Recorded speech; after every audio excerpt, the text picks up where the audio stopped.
এদিকে দ্বিতীয় দফায় রায়গঞ্জেও চলছে ভোট গ্রহণ পর্ব এবং বিজেপির বিদায়ী সাংসদ এবার রায়গঞ্জের টিকিট পাননি। রায়গঞ্জের বিজেপি প্রার্থী কার্তিক পাল বনাম তৃণমূল প্রার্থী কৃষ্ণ কল্যাণীর টক্কর এবং তাদের সঙ্গে প্রতিদ্বন্দ্বিতায় রয়েছেন কংগ্রেস প্রার্থী আলী ইমরান রামুজ। বিজেপির প্রার্থী কার্তিক পাল রয়েছেন এবং অন্যদিকে রয়েছেন তৃণমূলের প্রার্থী কৃষ্ণ কল্যাণী এবং তাদের সঙ্গে এবার প্রতিদ্বন্দ্বিতায় কংগ্রেস প্রার্থী আলী ইমরান রামুজ।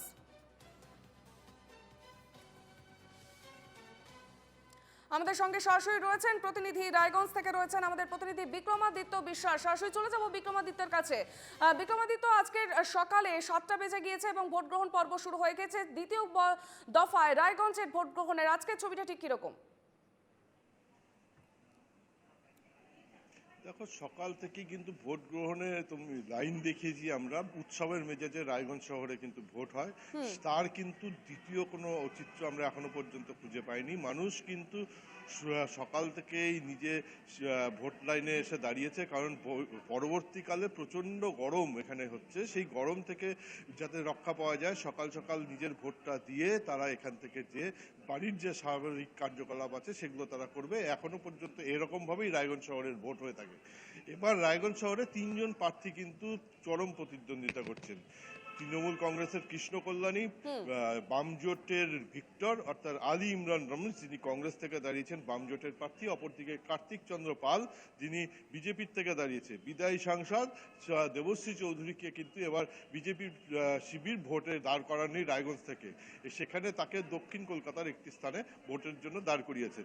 এবং এখানে 3 দল কিন্তু পূর্ণ শক্তি দিয়ে লড়াই করছে। দেওয়ালে যেমন তাদের 3জনের চিত্র আমরা দেখতে পেরেছি, তেমনি ভোটে কিন্তু সবাই সমানভাবে এগিয়ে এসেছেন। যাতে কোনো রকম অপ্রীতিকর ঘটনা না ঘটে সেই জন্য 111 কোম্পানি বা কেন্দ্রীয় বাহিনী কিন্তু রায়গঞ্জ লোকসভা কেন্দ্রে এমপ্লয়েড করা হয়েছে। 17,85,415 জন ভোটার তারা ভোট প্রয়োগ করবে।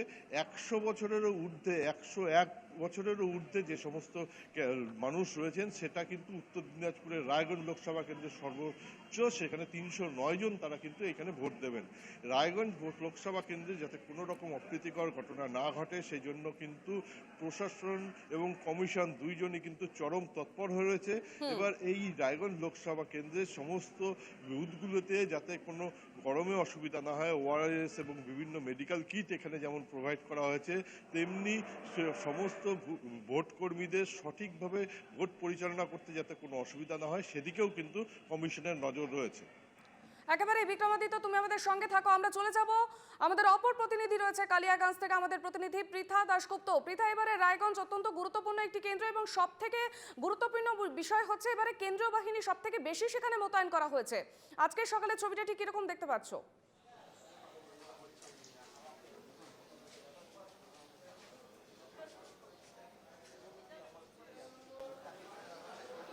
111 কোম্পানি কেন্দ্রীয় বাহিনী রায়গঞ্জে, তার কারণ বিভিন্ন স্পর্শকাতর বুথ রয়েছে। আমি এই মুহূর্তে কালিয়াগঞ্জে রয়েছি এবং কালিয়াগঞ্জের জিএফএসপি বিদ্যালয়ের সামনে রয়েছে। ঘড়ির কাঁটায় 7টা 10। দ্বিতীয় দফার ভোট গ্রহণ পর্ব ইতিমধ্যেই শুরু হয়ে গেছে। আমি একটু ছবি দেখাতে দেখাতে কথা বলবো।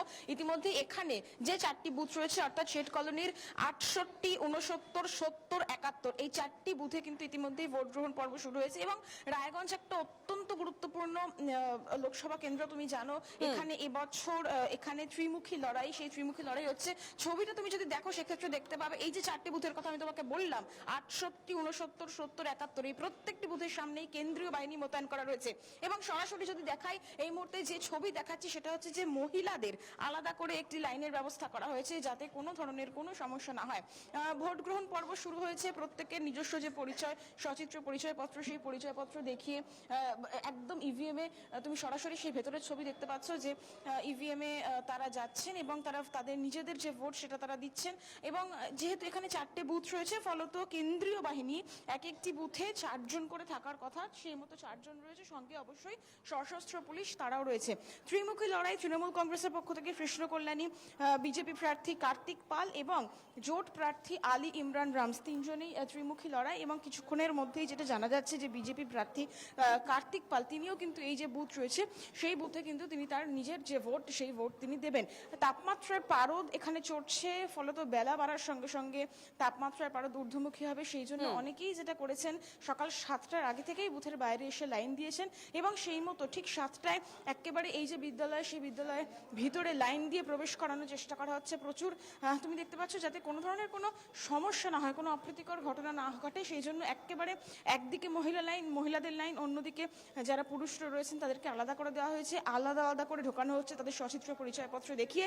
কেন্দ্রীয় বাহিনী এই যে 4টে বুথ রয়েছে, আমি আবারও বলছি 68, 69, 70, 71 প্রত্যেকটি এই ঘরের সামনে কেন্দ্রীয় বাহিনী মোতায়েন রয়েছে 4 জন করে এবং তাদের সঙ্গে রয়েছেন সশস্ত্র পুলিশ।